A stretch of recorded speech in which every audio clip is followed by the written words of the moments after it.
విద్యాశాఖ మంత్రి అయ్యాక మీకు బాగా సంతృప్తినిచ్చిన విషయం ఏంటి సార్? ఎందుకంటే రెగ్యులర్‌గా డే టు డే లైఫ్‌లో మీరు టీచర్స్‌తో, స్టూడెంట్స్‌తో ఇలాంటి చిన్న చిన్న పిల్లలతో మీరు ఇంటరాక్ట్ అవుతూ ఉంటారు. అదొక excitement in day to day life.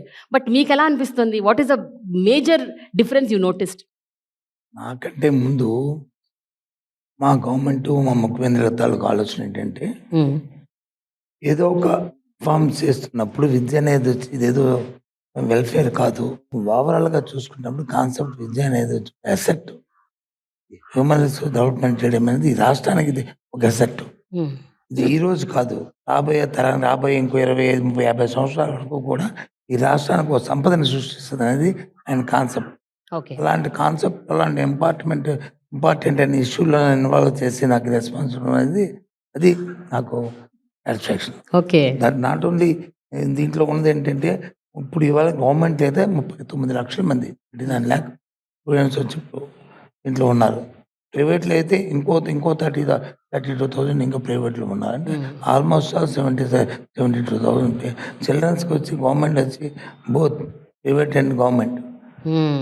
వాళ్ళ తాలూకా బాగోగులని ఎక్కడ ఏ విధంగా లేకుండా ఒక స్ట్రీమ్‌లైజ్ చేస్తూ, ఒక పాలసీస్‌ని డెవలప్ చేస్తూ, ఈ డే బై డే మారుతున్న కాలంతో పాటు వాళ్ళకి అవసరాన్ని కూడా ఆలోచన చేస్తూ, వాళ్ళ ఎలివేషన్‌కి ఎక్కడ కూడా ఇబ్బంది లేకుండా ఓకే. అన్నీ కూడా ముఖ్యమంత్రి గారు స్వయాన ప్రతి 15 రోజులకు ఒకసారి ఇవాళ రివ్యూ చేస్తూ, ఆయన స్వయంగా తెలుసుకుంటూ, ఆయన ఎవరైనా వచ్చిన సలహా సూచన కూడా అది మంచిదైతే మనతో డిస్కస్ చేసుకొని ఇంప్లిమెంట్ చేయాలనే ఒక దీక్షతో చేస్తున్న అంశం ఇది. హ్మ్. అది ఇందులో కంటే మొత్తం ఓవరాల్ కాన్సెప్ట్ మీద యాహ్!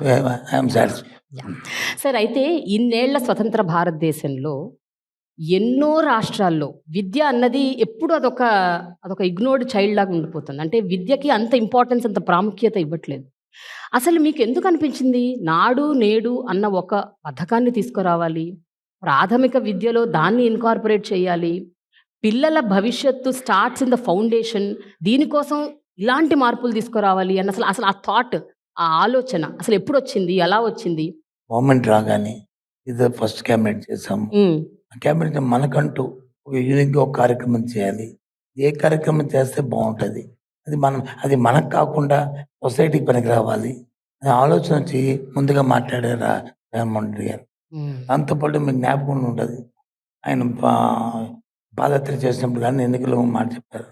మా తండ్రి గారి కంటే ముందు ఆయన ఒక అడుగేస్తాడు, 2 అడుగులేస్తాడు. అమ్మ విద్యా దీవెన తెచ్చారు.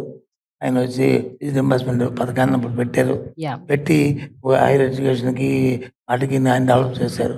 ఆయన ఆయన ఎప్పుడైతే హైయర్ ఎడ్యుకేషన్‌లో అది ఆ పథకాన్ని తీసుకొచ్చారో దాన్ని ఇంప్రూవ్ చేయడం తర్వాత వచ్చిన ప్రభుత్వాలు వచ్చి మర్చిపోయినాయి. దాని మీద కాన్సంట్రేట్ చేయలేదు. హ్మ్. ఈయనకి అది ఆలోచన చేసుకుంటూ not only higher education, school education కూడా ఉండాలి. యాహ్! ఫౌండేషన్ నుంచే పిల్లవాడికొచ్చి ఆ స్టూడెంట్ నుంచి మనం ఇంప్రూవ్ చేస్తే బాగా పకడ్బందీగా ఆ ఫౌండేషన్‌లోనే బాగా ఉంటే ఆటోమేటిక్‌గా హైయర్ ఎడ్యుకేషన్‌లో బాగా ఇంప్రూవ్ అవుతాడనే ఆలోచన ముఖ్యమంత్రి గారు ఫస్ట్ క్యాబినెట్‌లో మనం డిస్కస్ చేసినప్పుడు ఓకే. ఆయన అప్పటి నుంచే నేను ఆలోచన చేస్తూ ఏ విధమైన కార్యక్రమం పెట్టి అందులో భాగమే ఈయన ఆడున్నాడు. ఆ!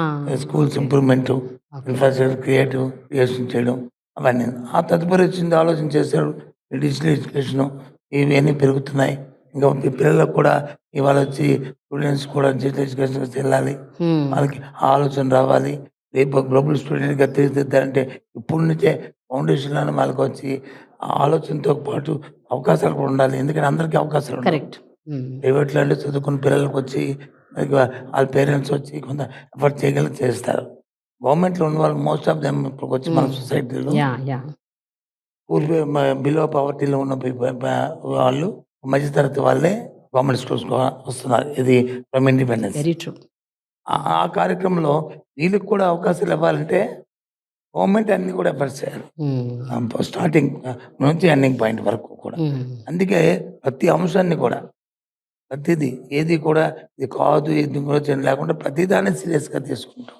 హ్మ్. ఇవాళ మేము ఇచ్చిన ఏ కార్యక్రమం చూసుకున్నా, ఎగ్జాంపుల్ యూనిఫార్మ్ తీసుకుందాం. యూనిఫార్మ్స్ ఇచ్చి, షూ ఇచ్చి, వాళ్ళకొచ్చి బెల్ట్ ఇచ్చి చేయడం చేస్తే ఇదేదో వాళ్ళ ఫ్యాషన్ కోసం చేస్తుంది కాదు. హ్మ్. ఈక్వాలిటీ కోసం.